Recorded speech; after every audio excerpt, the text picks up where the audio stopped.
including being overweight. So,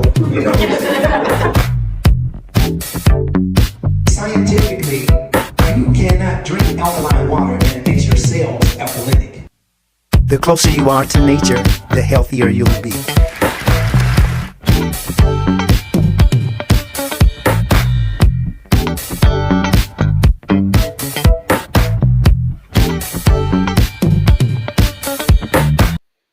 All right. Happy Saturday, everyone. You're in the Mind of Nature, hosted by Dr. Zarif, the nutritionist. Thank you all so much for being here. We are live streaming on Facebook and we are on YouTube.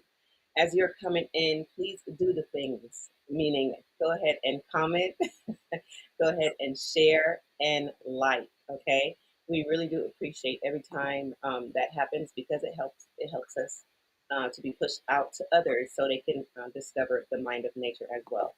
We have a few things lined up for you. How scientists actually measure contagiousness, contagiousness versus danger, and also the myth about the 24-hour stomach flu. I'm sure you guys have, or maybe you haven't, but there is a virus flu type something going on. I don't know all of it, but the doctors do, and they will break it down for you. Okay, but that's what's going on right now. Some contagiousness going on, and they're going to break it down for you. So we're going to get started here. Dr. Zarif, go ahead and join me here on stage so we can get started. Hello, hello, and grand rising to you. Grand rising to you, and thank you very much for being here. This is one of my favorite Saturdays because we have the wonderful Dr. James in the house. I'm telling you, you need to really stand by and find out information about this, what Karis alluded to. And the big C, keep that in mind. It's coming up. We're going to talk about why is it dangerous? What is it? And let's get a better idea of what we're hearing. As the I guess the host, I like to lead off with subjects, but this is one that's very serious, and I like to lead with things that you'll see. It's not just us that's talking about this.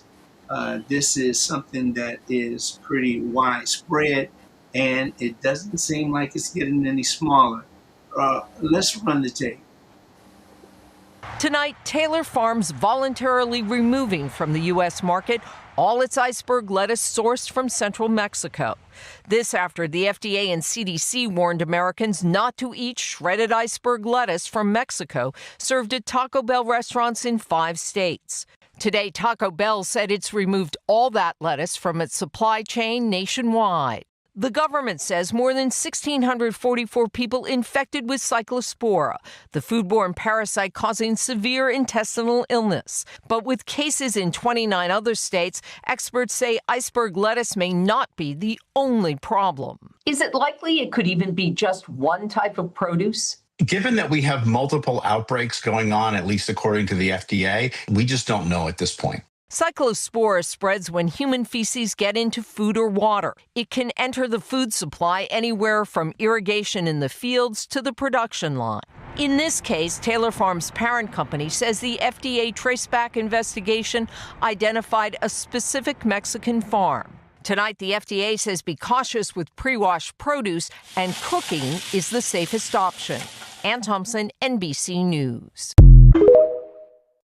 Wow, and you know what? It's just really incredible. I know you're probably thinking, what did I just look at? Well, at first it looks like all the blame is going on the vegetables, but then something comes up and they mention about the contamination of the water that's contaminating the vegetables. So let's get a better idea of what we're listening to. And Dr. James, come on up and help us clear the clouds. Okay, good morning. It's great to be here. Thank you. This falls under the category of foodborne illness, and America is very America is very familiar with this problem. Every year there are tens of thousands of people getting sick from various foodborne illnesses. We probably remember a number of times where it was E. coli or salmonella involved with various foods. In this case, though, it's actually a microscopic organism it's a parasite. It's called Cyclospora.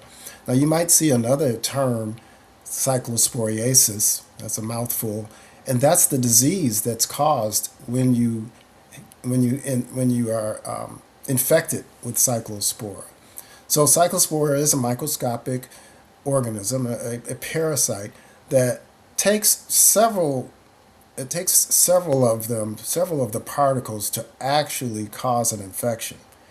Now that's the good news and the bad news. The good news is because of that, you won't likely get it just because you contact a friend or a family member that has it. So there isn't actually direct person to person infection or transmission.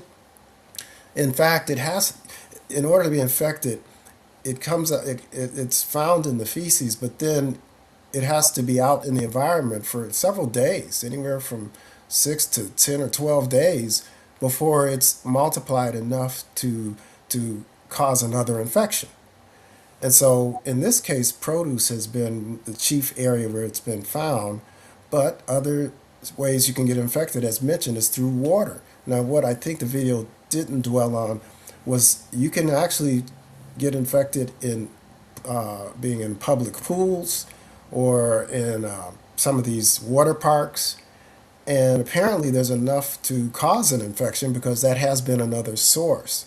And so that's something, especially in high targeted areas, you'd want to be careful. I would say probably try to avoid some of those public spots where you are spending time in swimming pools. And the targeted area, Michigan is really ground zero. There have been over 2,600 cases in Michigan, and just days ago it was 1,400. So it's really spread rapidly. And again, not from person to person. This has basically been from eating contaminated food. So what's the culprit here? Is it the plants? Because we know that from the video that lettuce was implicated strongly, and it's from Taylor Farms. But also you can get infected from other plants, like from basil and from parsley, and from various berries like raspberries and other types of berries. Any food that tends to have more of a furry, like strawberries, that have more of a furry coating, this organism tends to stick to it more. So just washing the food does not remove all of it. Most of us will wash our produce, but you want to thoroughly wash it in water. There are like 3 ways to do it: thoroughly wash it in water. Another way is to put it in one of those spinners, soak it, kind of wash it around, rub the food with your fingers, and then rinse it out and spin it dry. A third way is to use a 1 to 3 dilution of vinegar and water. And these are ways that can remove it. Again, not all of it. Another particular unique feature about this is that it's not killed. Cyclospora is not killed by bleach or by chlorine. Chlorine is in bleach. So just having a swimming pool where it's been properly maintained and you have chlorine or fluorine, this is not enough to kill it. So what you want to do is really be very diligent about the food that you buy, the produce that you buy, particularly in these areas. Ohio also has a large number of cases. There are I believe over 600 cases in Ohio. In New York, there's 470 cases have been reported, at least a couple of days ago. So, and it involves, as mentioned in the video, 29 states. I'm actually in California, and we've not seen an increase of it, but every year there are about 60 to 80 cases in California. It's a completely new phenomenon, but we are already at more than 3 times the level that we seen last year overall in the United States. So we know that it's something serious. Now, who's at risk? People that are most at risk are people of extreme age, extremely young, those over 65, those pregnant, those are immunosuppressed either by medication or by disease. So these are people that should sooner than later be checked out. I have a little more I can share with you, but I'll hand it back to Dr. Zarif. Oh, that was beautiful. You know, the thing that I want to do for us is just kind of break down the difference between we get. I know I do sometimes. I just get okay, bacteria or virus. So this also will impact or augment some of the things that Dr. James have just mentioned. It's not only in the knowing. It's not only in learning. It's about how much of this do you put in action. So if we're talking about things, for instance, like you can't just rinse off your fruit, or you can't just rinse off your vegetables. You have to actually incorporate a way that you clean before you eat. So just rinsing and making them looking shiny and wet, is remember we're talking about how a lot of these fruits and vegetables are looking under the microscope. What is actually on them that will be harmful? So that leads me to the bacteria and viruses. And what is the difference? Bacteria and viruses are both microscopic organisms that can cause illness, but they are very different in structure and behavior and in how they are treated. Bacteria are living single celled organisms that can survive and reproduce on their own. You heard Dr. James speak about the time factor. Dr. James, you were saying that um, um, would you go over that again? Where the lettuce or the food has to um, be infected for it, if it's infected, and it takes about 3 days or something to build up, and the rest of Yeah, that. sure. Yeah, it can take 6 to 12 or more days before it builds up to the point where it can infect you. So that means that you won't. That's the reason why you won't get infected right away by someone that has it and maybe doesn't wash their hands or touches some food you have. Usually, there's not enough of those particles of the organism to cause a problem. It takes about 6 to 12 or more days. And interestingly, which makes things more complex, is once you have the contaminant, once you've been exposed, it may take 6 to 12 days before you have symptoms. So if think about it, you start having symptoms that suggest it. You start getting maybe abdominal discomfort, bloating, like diarrhea several times a day. And then what do we usually do? We think about, okay, what did I have to eat the last, just before this started, right? And really, it may have nothing to do with what you ate that day, the day before, or even 5 days before. So that makes it difficult to pinpoint exactly what caused it, because how many of us remember what we had to eat 10 days ago? So, Right. yeah, that timing is unique. And that's this is perfect. It fits right in with what we are talking about earlier: proactive and the reactive medicine versus those that really you don't wait, but take care of yourself before you actually feel something, and usually those are symptoms. So at the 6 to 12 hours, this is listen to this. This is so wonderful to get this kind of information, because it shows you that even like when the stuff that we eat, the stuff that we have, that reminds me of my friends, is the stuff I eat. But there are so many ways but to contract or to get something, and for something to actually spread throughout your body or affect you in very with symptoms and illness like you never felt before. And the idea is to uh, do the things that are the safest. It's like it's impossible. It's not really impossible, but it is difficult. It is rare to go to certain when the restaurants want to show their best hand. The food trucks want to show their best hand.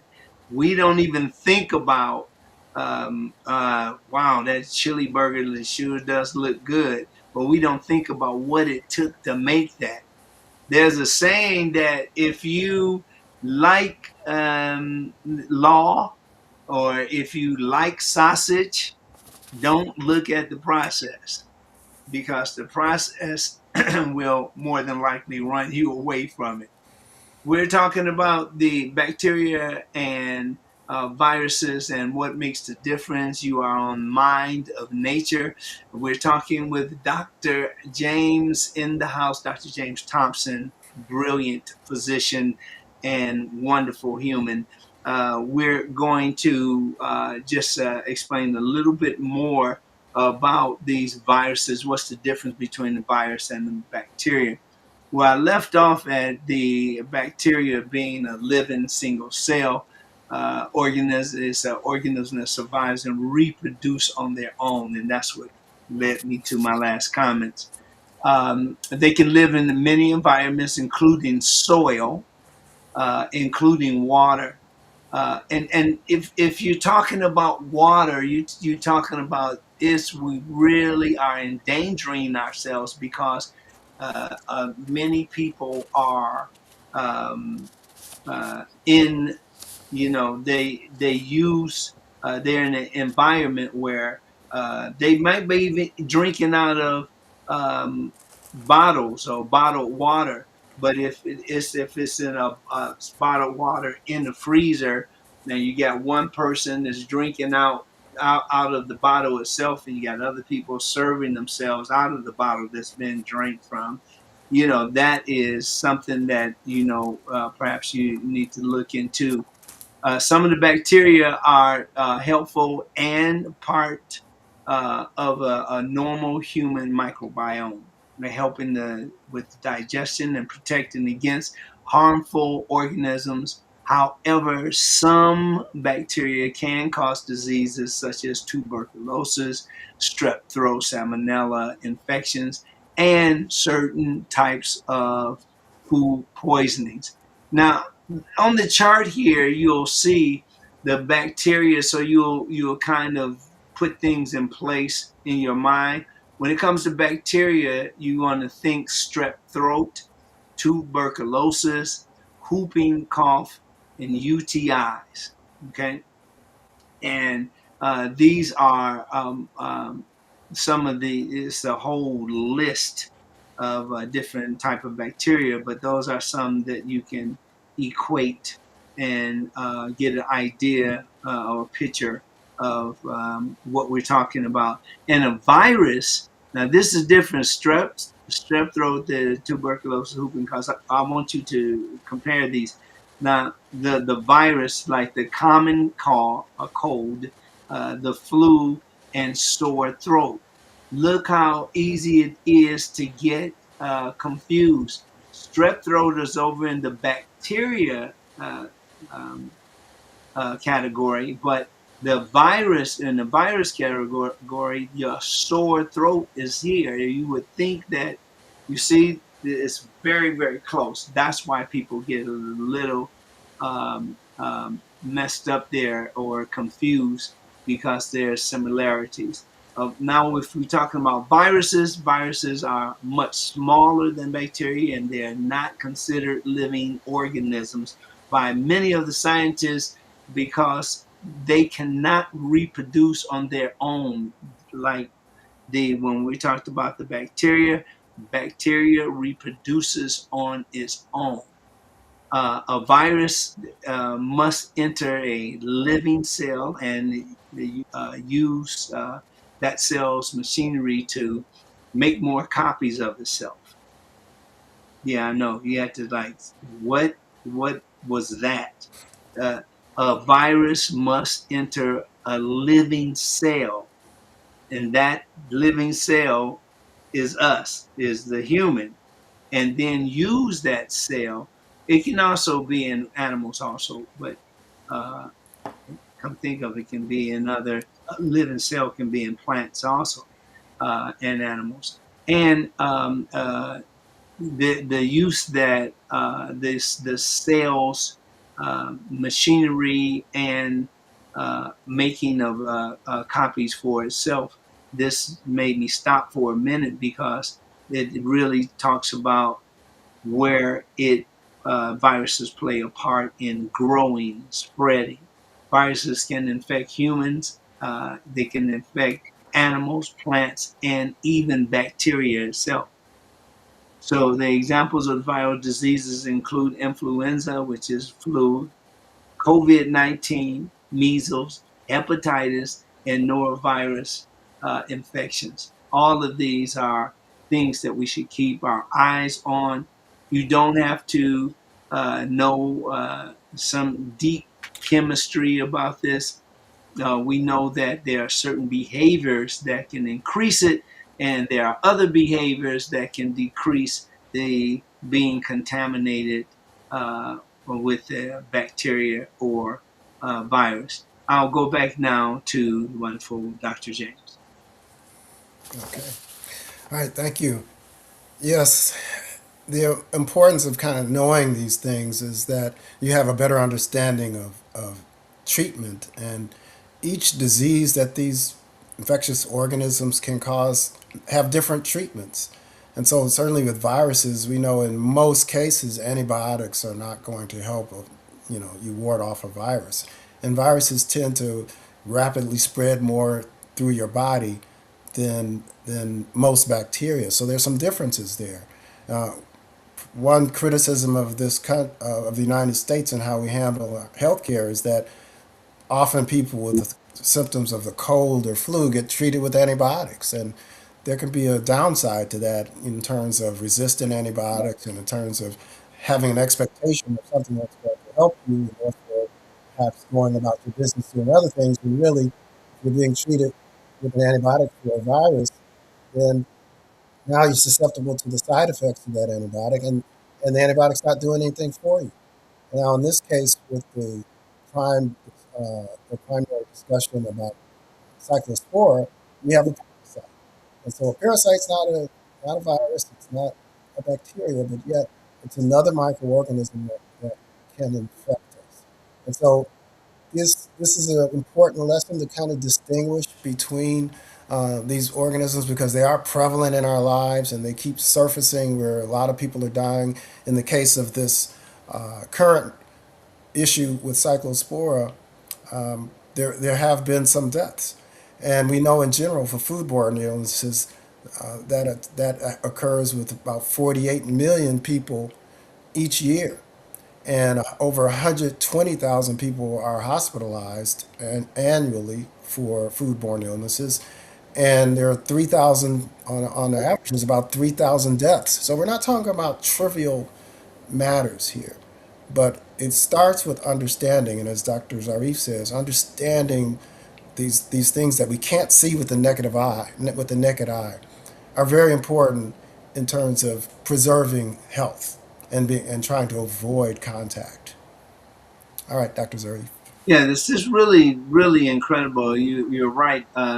The knowledge, I love what you led with on that, because knowledge should give us a bigger reason, a more of a greater purpose in extrapolating, different principles and instructions, complying, and all of the other things that make it worthwhile your knowing. When it comes to the bacteria and when it comes to the viruses, there's one major difference, and that's treatment. Bacteria infections can often be treated with antibiotics, which are medicines designed to kill bacteria or to stop their growth. Now, the antibiotics do not work against viruses, period. A lot of people can be very wrong on this, but remember, we're dealing with humans and we can't expect for the perfection to be right at your fingertips. But this is also good for you to know that the antibiotics do not kill against virus. They do not work against viruses. And it's good to have this discussion with your PCP, your primary care physician, so that you can ask intelligent questions and ask them about how, if you're on antibiotics, why am I taking antibiotics if I'm talking about bacteria infections? And this, again, for those that are serious, because I say it that way because many of us, as I said earlier, we're in love with the feeling of this euphoric feeling that we get from our behavior. And some people are addicted to street food. They eat it every day. They eat it for every meal. You have other people that are addicted to the cheap hamburgers that are in the different stands and fast food joints around the country.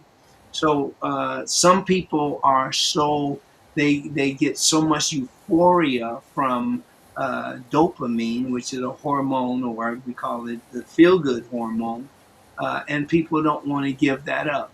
So when it comes to viral infections are usually managed with supportive care, vaccines for prevention, or specific antiviral medications for certain viruses. Misusing antibiotics against the viral infections can contribute to the antibiotic resistance, making some bacteria harder to treat. So it's incredible how the human body works.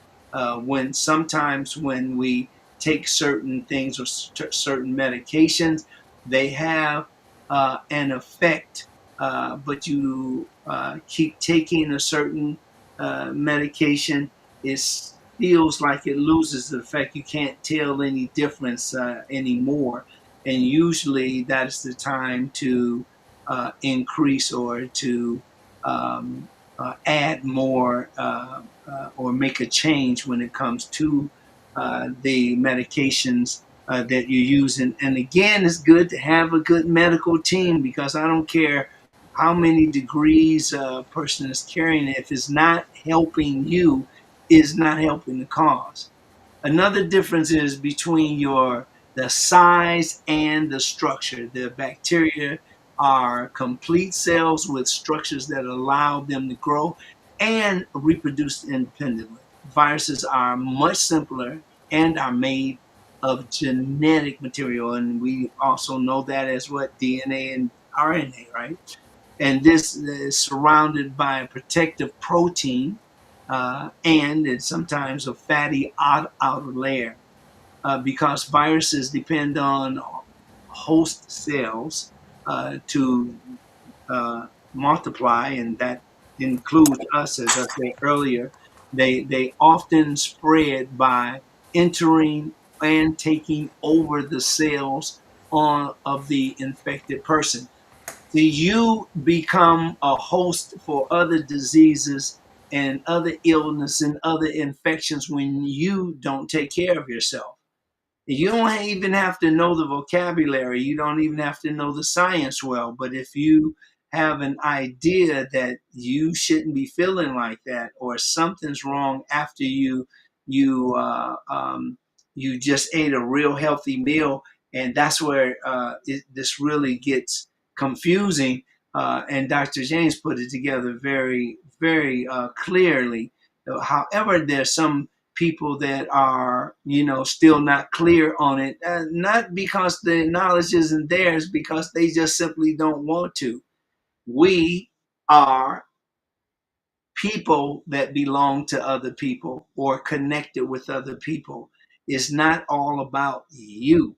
It's not all about what you can do with your body and what you can't do with your body, and the body belongs to you and all that good stuff. Let me go ahead and summarize this. That bacteria are living single cells. They're organisms that can reproduce independently, while viruses are smaller infectious particles that require a host cell to reproduce. Both can cause serious illness, but they spread differently.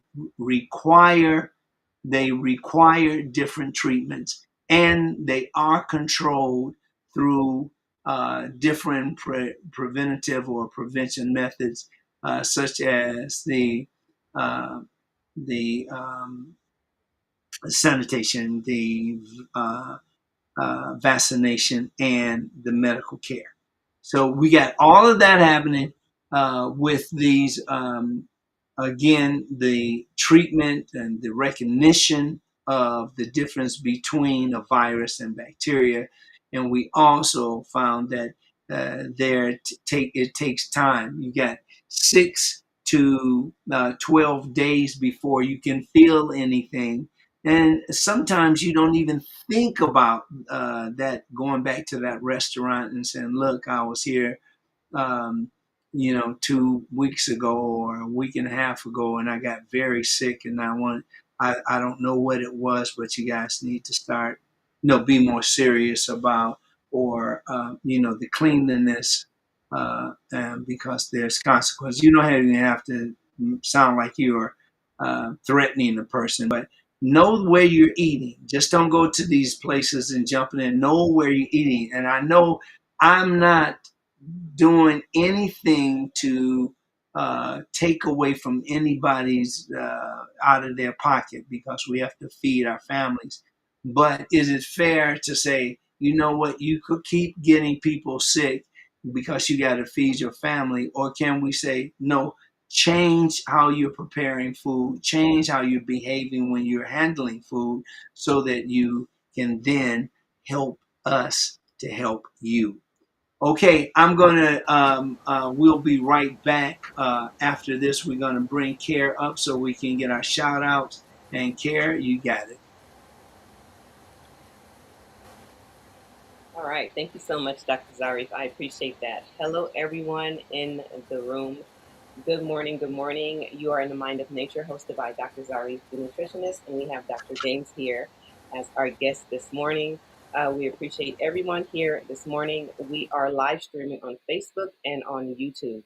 If you have not already, please go ahead and give us the likes, drop some comments, which I'm going to shout some people out right now because I see those comments, and also share the live. Whenever you share the live, it gives other people the opportunity to come on in and be a part of the conversation. So we really do appreciate every share that we see and that we get. Let's say hello to Denise Payne. Good morning. Good morning to you. Thank you so much for joining us. Mishan Bayham, welcome, welcome. How are you? Let's see. Reverend Dr. Debra D. Coates. What's so funny is she told me just to go ahead and shorten it, but I can't sometimes because I can't figure out which one I want to keep and which one I want, So I'll just say the whole thing. But good morning, good morning to you, and what up, though? And she also doubled back and said, "Hey, Dr. James." So welcome, welcome. Elisa Palmer, hello, good morning, and thank you so much for joining us here today in the Mind of Nature. Great, great conversation. Let me bring Dr. James and Dr. Zarif back on stage. There it is right there. So thank you all so much. Something you mentioned were a few things that you mentioned with Dr. James, when you said that the symptoms, they pretty much they come up later on. You said like what 6 to 12 days later on. And I know for me, if I were feeling sick today, I would do that same thing. Think about what did I eat earlier today, So it does make it difficult to trace back what you had, like you mentioned, like 10, 12 days ago, because that really is it's not something that we think about, okay? Probably even 2 days ago. I don't remember what I had. So I'm tracing that down is really difficult. So I can see how the confusion or even the uncertainty of what's going on can happen, and that's what brings up this confusion or people not knowing what's going on when it comes to viruses and bacteria and all those things. Yeah, that's very true, and that's what makes it somewhat of a dilemma because they have to put a lot of scientists on this to try to track this down, knowing that so much time can pass between getting the contaminated food and then having symptoms. Yeah. And so and then the symptoms overlap with a lot of other foodborne illnesses, with E. coli, salmonella, it's diarrhea for all of those.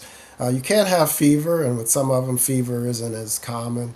And the the good news here too is that you have something that is in fact susceptible to an antibiotic.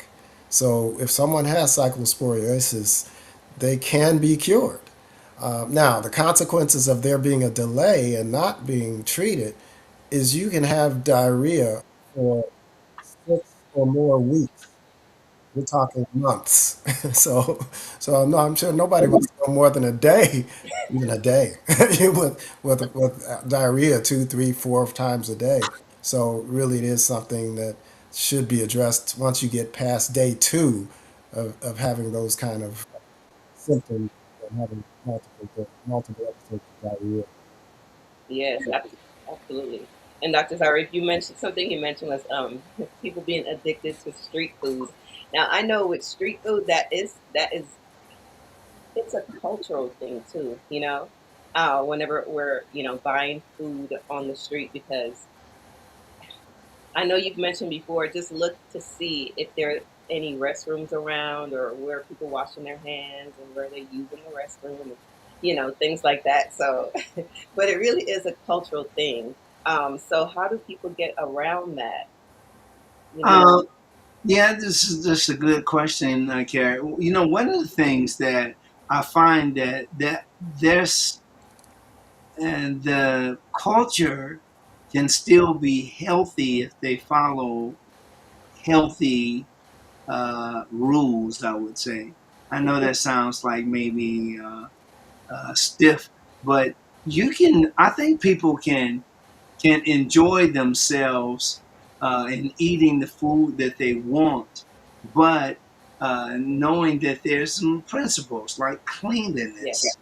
I think even when you shake another person's hand and they know that they didn't wash their hands after maybe uh, um, uh, using the bathroom mm, for whatever reason, one or two, if you're nobody wants that connection. You don't want the men's room to be a part of some crazy thought in your mind about that's no man. I mean shaking nobody's hand, nobody, and that's like it makes you feel like that because uh, you want to be careful. I was careful. I was at a rehearsal, and I remember the guys were one of the guys was really really sick, and he said, I can do it. I can do it. Go ahead, y'all. We're gonna 1, 2, 3, and doing what we start playing, and I'm up there, he's, all the way through the thing. And I stayed there. This was years ago. I wouldn't dare do this now. But I stayed there and said, oh, we'll be okay. Open the door and everybody be okay. And then somebody said, do you get colds? I don't even get colds. Everybody's just like, boy, I was so sick by the time the rehearsal was over. I was still in the house. Whatever he had, I was so sick that, I don't do that anymore. I'll say the rest of the story, but you get the idea. It's like really, it does, it's worth not being affected by like any kind of peer pressure. That's another thing that we don't talk about. Sometimes you eat the street food, the truck food, the other fast foods because it's peer pressure. It's like I want to be like them. They eat it, I'm going to eat it too. Oh, I love this. Um, and that's unfortunate because one of the greatest diseases on the planet is low self-esteem. So you're not going to see that anytime soon. But uh, pay attention to those people that are um, that do things. The four principles that we talk about, and I think that it'll make it easier on the body altogether. right. Okay, great. And I think about with COVID also. A lot of businesses had to make changes, and they had to make changes that aligned with the health, I don't know, health department, or any, things like that, to be able to still operate. So I'm just thinking someone on the street, they'll probably more wear a mask or show that they maybe they have a little hand washing area that people can actually see. So that way, at least they're like, okay, there's something there for them to wash their hands, and then even maybe food gloves that they'll wear. Just things like that. I think would help even with cutting down on those, viruses, bacteria, and the things that come along with that. Yeah, go ahead, Dr. James. You take that Oh, I was kind of agreeing. one. Yeah, Those are the little things to, if you're gonna decide you're going to indulge, you may want to consider. Um, I know I've gotten to the point now, even when I see gloves, I tend to watch them carefully and see, well, what are they doing with these gloves on? They dish out the food and they pick up some bread with their hands with the glove, and then someone hands them some money and they take the money in the same gloved hands, and uh, I'm like, oh my gosh. That is And true. so, and so you try to placate yourself with this, but my thing is, I generally don't eat street food Yeah. because I know we have a buddy, that has a truck, a food truck. We right. all know, a very close friend of ours, and if his food truck is out there, because I know him, and I know these food trucks do have a means of cleaning your hands, I would trust that. But generally when I go out now, I'm not buddy buddy with people that are on these food trucks or especially in where I am in Sacramento. Sometimes seeming like on every corner there's some food you can eat, Yeah. taco, these types of things. But I try not to indulge. Oh man, I was in New Jersey, and no, I was that was in Newark. I was in Newark, and I was just going through we were walking through the neighborhood. It was a guy that had this all set up big, those big hot dogs and sausages, and they have the bread, the steam is coming all out. They have the condiments and all of that. It's just really incredible. Right next to the guy, and I kid you not, about just 5 steps from the guy, there was a pile of I was going to I was going to say it in Spanish, but it was, yes, basura. And there was a whole big pile of basura. Right. It was terrible, terrible. I mean, it didn't have any type of thought that the stuff that was in that pile even would be airborne. It's invisible. You don't know. It's like, oh, look at those things. You can't do that. It's because we don't microscopically, humans don't work like that. But I'm telling you, that was horrible, and people were buying it in line also to buy it. It was horrible. It was some of the things that people. Let me just go through this right fast. The bacteria and the virus, to some of the names and the danger levels, and how easily they spread. First, we have the Escherichia. Uh, e. I don't know how. Say this word for me, Dr. James. Escherichia. Uh, Oh, Escherichia coli. S Escherichia. oh Escherichia. I done caught this E. coli like all kinds of things. But we do know that this is a bacterium that is usually harmless, but some strains can cause severe food poisoning and kidney problems. You got to really pay attention to this because nobody wants that. So we talked about earlier. Dr. James mentioned the E. coli, the salmonella, and salmonella is a bacterium that can cause serious food poisoning, especially in young children and older adults. So it's the whole spectrum from the young children to older adults, and it spreads through contaminated food, water, and contact with infected animals. Now, this takes us back to the video that Kara played earlier, and this definitely is something that is real, something that's been proven. These are facts that the salmonella spreads through the contaminated food, water. You don't want to have a bottle of water that everybody is. It has to be a law in the house. It's like, no, we only use glasses and cups. When I was coming up, um, things were different. Let's just put it that way.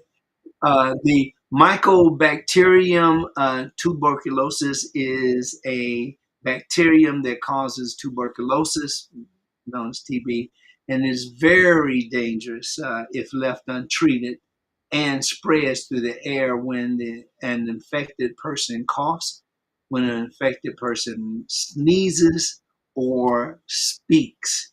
Now, there is when you speak, you probably was asking, cough, I can say it. And you see, and that goes right into the ethos. And then we have, achoo. And if you ever seen, there's a movie, I believe it's called Contagion, and it shows in slow motion how a sneeze can just fill up the um, entire room. And this happens over and over. But this is happening when we're out there also. Okay, so we want to make sure that just because you can't see it, it doesn't mean that it's not there. So here, let's go on to, I'm going to say one more thing. Let's bring back Dr. James. Staphylococcus aureus, and that is the MRSA, is the bacterium that can actually cause severe skin and bloodstream infections. So say it again, bacterium that can cause severe skin and bloodstream infections. And some strains are they're resistant to the antibiotics. You see, they don't antibiotics don't do anything. They're not a good choice. It spreads through direct contact with infected wounds or contaminated surfaces. And then you have influenza virus. The influenza virus is also, that's what we know as the flu, and it causes seasonal flu. And that means that you pretty much every year at the same time or around the same time, you're going to experience influenza.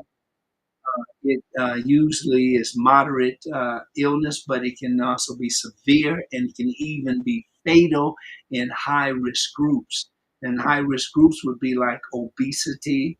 High risk groups would be like those people, sarcopenia, and on and on. There's different groups of people. Even older people are more susceptible to disease. That's just a fact. But it's also a fact that if you take care of yourself, if you move about, if you are working maybe with some light weights or some other resistant exercises, including bands, you can really help your body do wonderful things. It spreads, the influenza spreads very easily.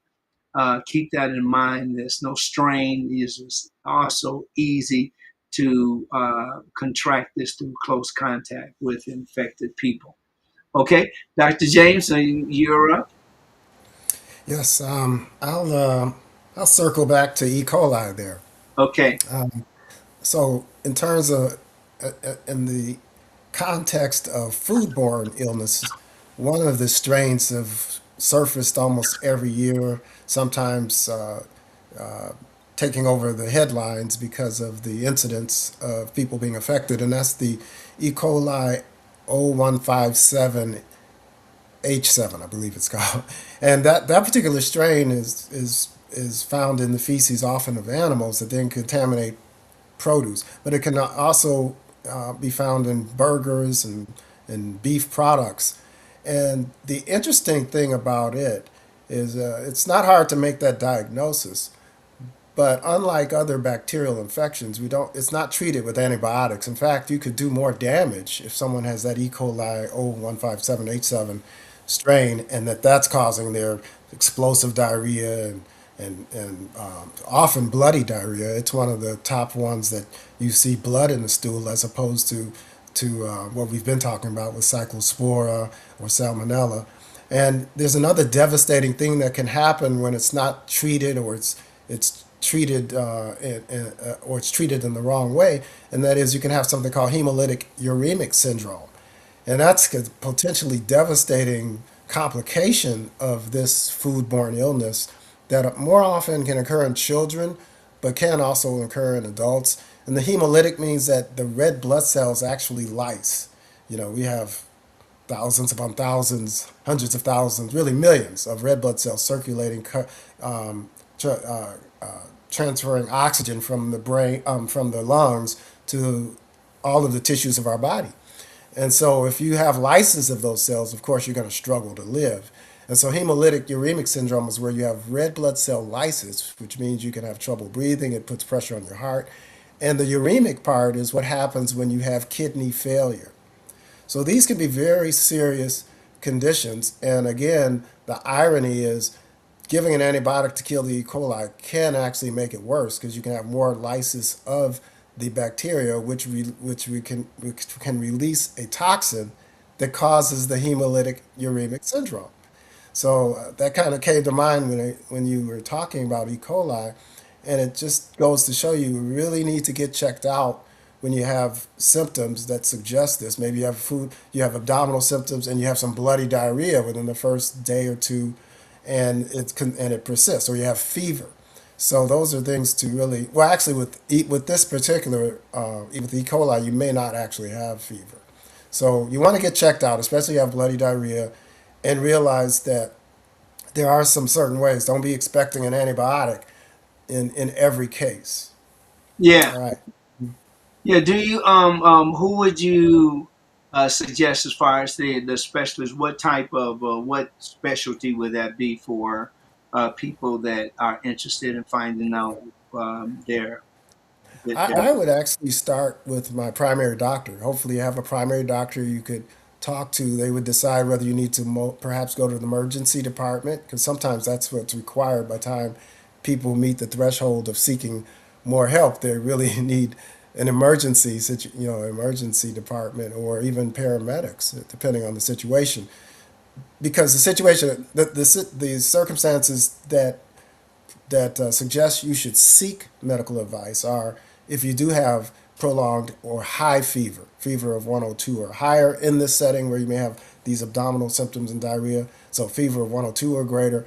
If you have persistent, frequent diarrhea past 2 days, um, if you have some underlying condition already, like you may have diabetes that's been difficult to control, or you may have some other problems.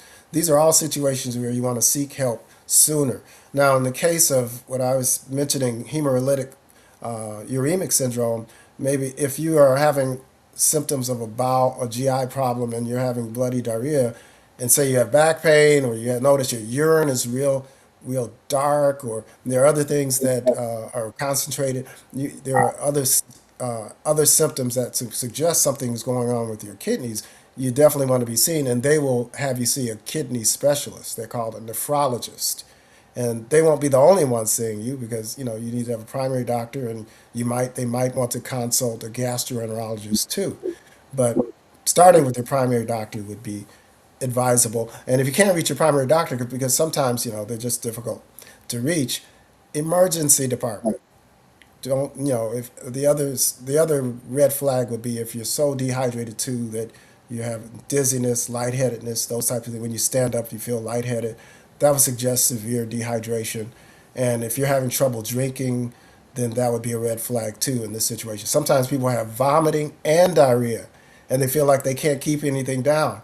Well, that's a red flag. If you've gone on day 2 and that's happening, and you're having multiple episodes of diarrhea, you're losing a lot of fluids and what we call electrolytes, and that's eventually going to catch up with you. So these are all situations you want to make that call, or just head to the emergency department. Well, we talked about the Escherichia coli. We talked about the Salmonella. We also went into the Mycobacterium and tuberculosis. We talked about Staphylococcus Arias, and we also talked about influenza. Now, when it comes to the really a lot of confusion when it comes to the SARS CoV-2, which is the same thing as COVID-19 virus. It causes COVID-19 virus. So the SARS CoV-2 actually causes the COVID-19. It's a little confusing there because, like, is it the same thing or does it causes the same thing? Well, this is a bird flu that many people uh, talked. We've had this for a very long time, but the illness can range from mild to severe, and it may be life-threatening to some people. It spreads very easily through respiratory droplets. That's the same thing as when you are when you have an aerosol. The aerosol, what comes from your mouth and what spreads in that room. Remember, get out of there. You may not be wearing a mask because that's out of style now, but to increase the effectiveness of protecting yourself against things like the respiratory droplets, the aerosols, and close contact. People that like to party, get out there and big, concerts, a lot of people. Yeah, you're really taking a big chance. Not to take away your fun, but it's probably better going to a nice park, listening to some jazz or some other musicians play, and you don't have a person breathing down your neck or shouting with the all of the sputum in uh, the atmosphere. The measles is another thing. Now we you probably hear a little bit about measles as a childhood disease. Now measles is one of the most contagious of viruses. It can cause serious complications, especially in people who are not vaccinated. And I know some people stand against this, but believe me, show me the evidence. Show me the evidence, and then we can have that talk even better. I think that many people think that they hear things like, well, how can you cure a person when you're using the same disease in the vaccination that you're getting? They add that you is more understanding it in another way through a doctor that specializes in these things. You see even more uh, that we need to just stay on our toes with many of these things because sometimes you're not in any danger. Sometimes you're okay, but you need to go to your CPC to get an arrangement where you can talk to your primary care physician, and you will have a team that is that knows. Make sure that they know who you are, what you're there for, when you came last, what they said, what you did, those kinds of conversations. And this is something that will help you tremendously. Who wants to have explosive diarrhea? That by itself, I'm sure that picture in your mind isn't a cute one. It spreads. The measles actually spread through the air, and they can remain in the air for up to 2 hours after an infected person leaves the area. You see that?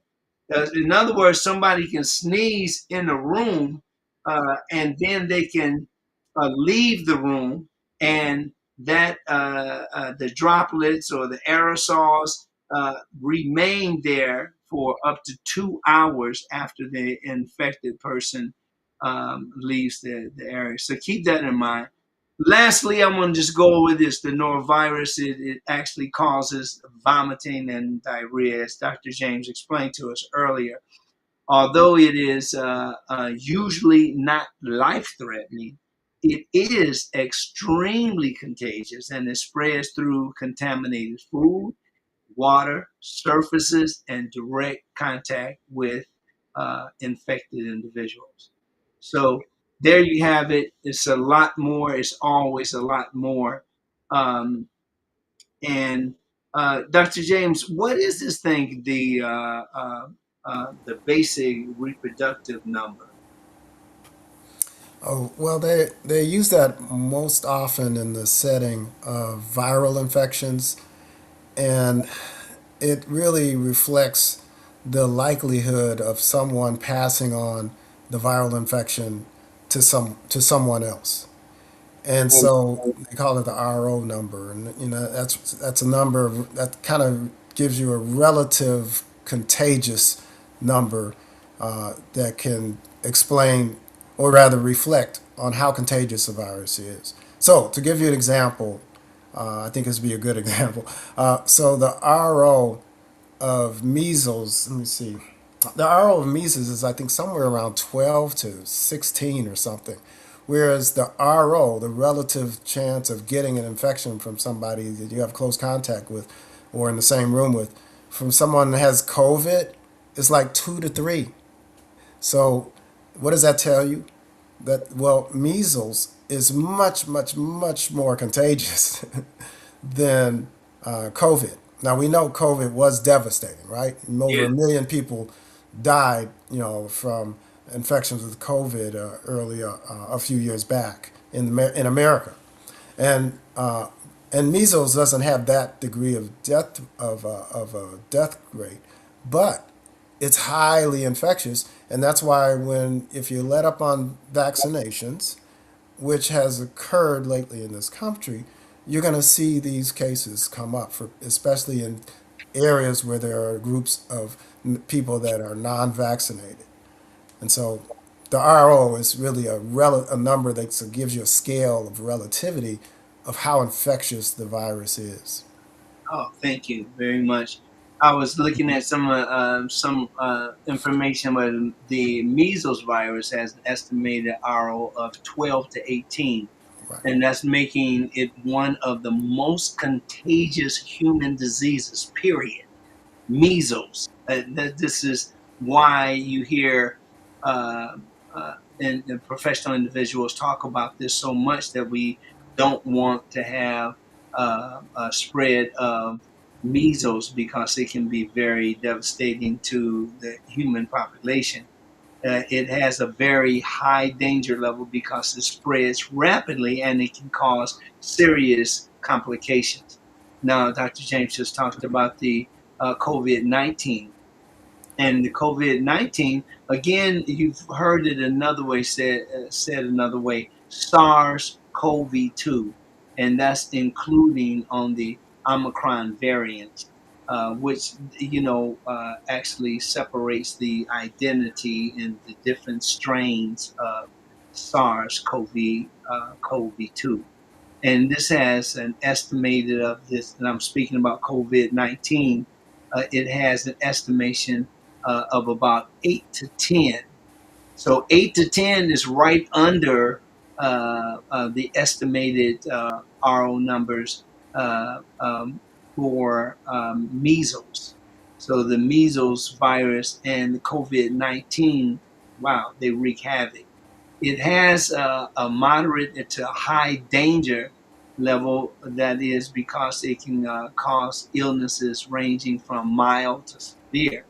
But there's also seasonal flu influenza, and this has an estimated RO of 1 to 2. Now, remember, the easier it is and the faster that it spreads. So here, influenza, in respect to the other diseases, is pretty low and is considered moderately dangerous, especially for older adults, young children, and people with weakened immune systems. One of the best ways to augment or to strengthen your immune system is that you work out. It doesn't have to be anybody else's business or anybody else's way of doing it. You move. If that's dancing to your favorite music, if that's taking a walk, if that's playing with your grandchildren or your children or your loved ones, move. Make sure that you understand it is important that you move, because when you don't move enough, your body, it's like having those cars that, the cars that the guys that fall in love with their car and they won't go outside of the city. They just drive, from one traffic light to another. And then the car starts to break down slowly but surely because it's not being used for what it was built for.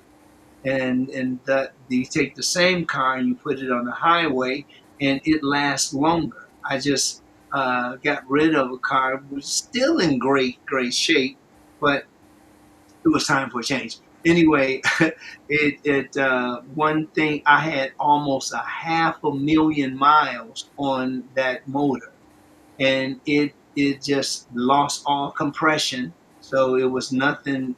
It was over. The best thing to do is to get another um, another motor. But frankly, I wanted to do something else differently, and that's how the human body works. If you don't use it, you lose it.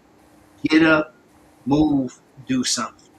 All right, that's my prayer for today, and we'll bring it back here. So, Dr. James, in closing, would you like to share any additional information?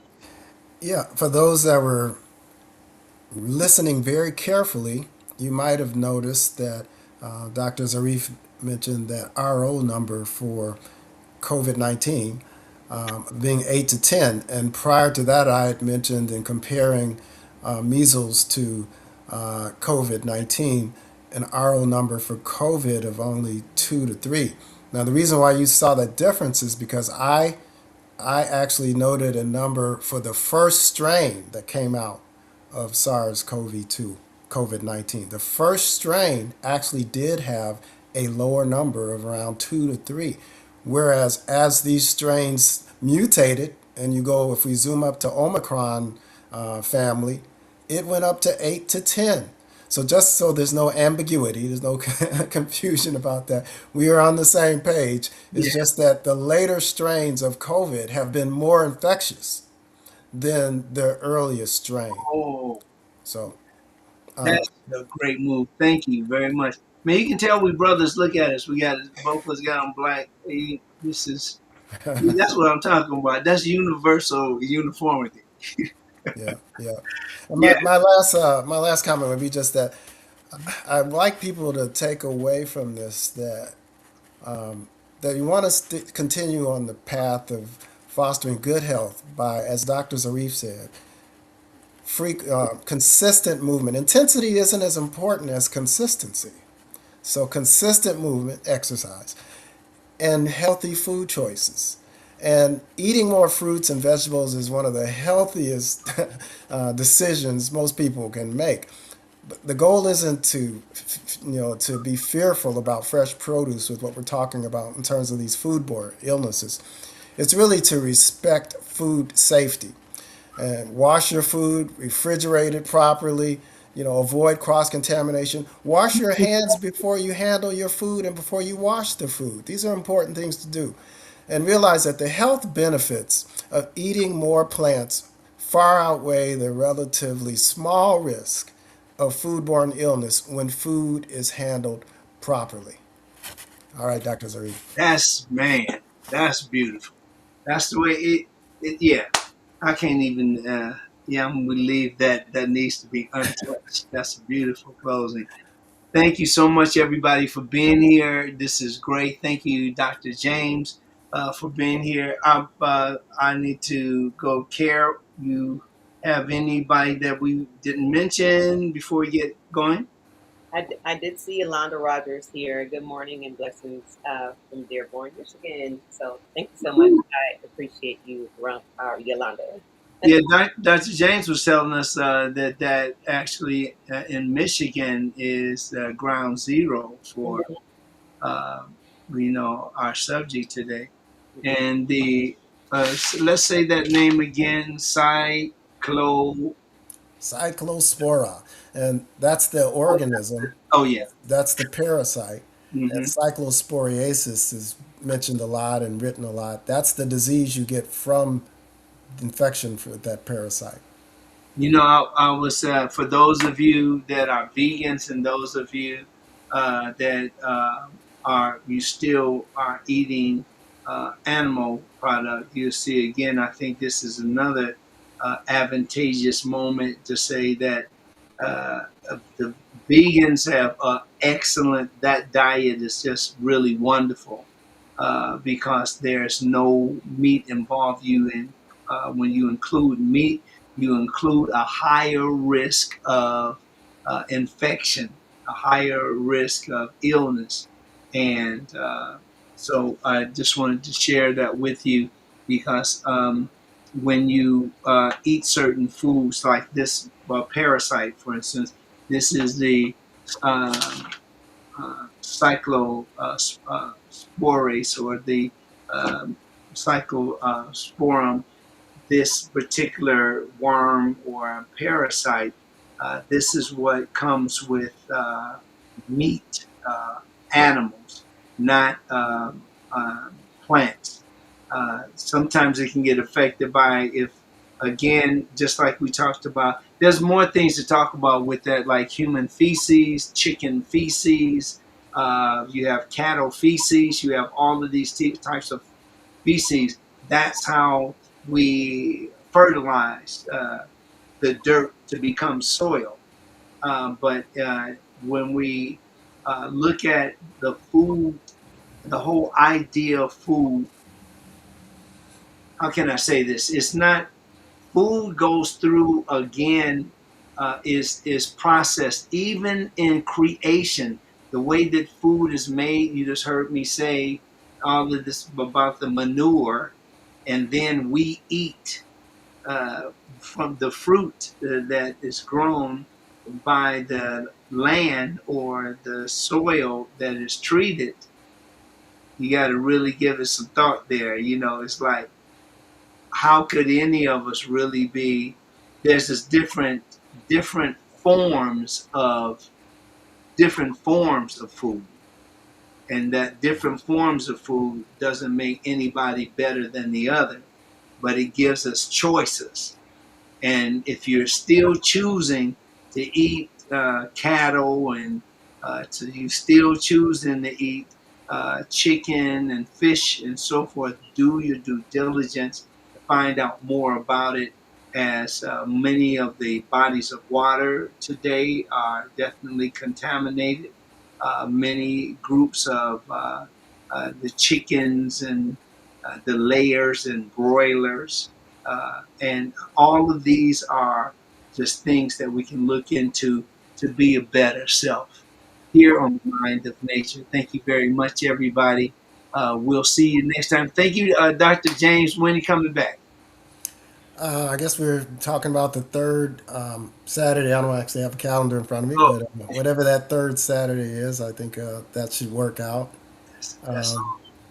you Well, mind if I extend this oh, by all one means. more minute? Because when you talk, you make me think of other things, and so you mentioned about heat, and that brought to mind that when you actually cook your vegetables, you do kill cyclospora. So There that's we a nice thing. When you cook your food, that reduces. I don't know that it eliminates, but it greatly reduces the likelihood of having that cyclosporiasis. Number one.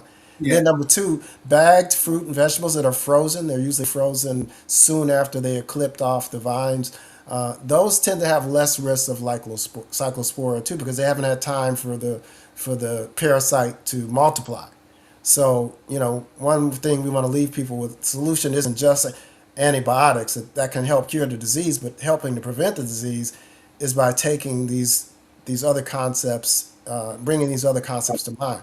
Knowing that lettuce, if you have lettuce, wash it, but also remove those top layers. Like I do that anyway for years. I would always, when I would bring my lettuce, I would take off Yeah. the top layers and then slice it. Especially now with what's going on, that's what you'd want to do.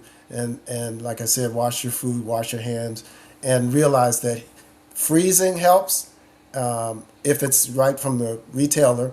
Certainly if you freeze it and it's been out in the open for a long time, that might not be as effective. But these foods that you buy that are frozen, that would help. And then heating it, we don't heat our fruit often, so that wouldn't work for that. But when you cook your vegetables, you do tend to reduce the likelihood of having exposure. So just want to That's, get those points across. oh, I'm so glad that you Okay. did. That's really awesome. Let's add water into that. When we heat up water, we kill bacteria. We may not get the pharmaceuticals, but we're killing the bacteria before all of the people buying this all the bottled water. Bottled water has been around since the 1700s. That's how long it's been around, a very long time, and people were more and more interested in that. We'll get back to that one day. Maybe we have a show, the long stories of Dr. Zarif or something, I don't know. But it's like really good to know that heat is very, very effective. Dr. James, you've been knocking it out the park, man.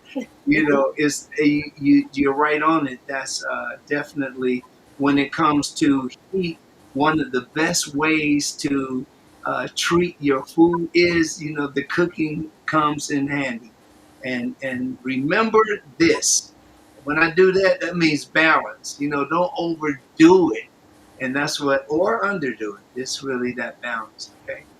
But thank you very much. We know that when we're talking about something good and that's going to be helpful, it's hard to stop talking about it because we want you to have it so much. So please receive it with love and respect. And thank you very much, Kara, for being here and doing your thing. And we'll see you, everybody, next Saturday, 8 a.m., right here on Mind Nature. I'm Dr. Zarif, the nutritionist.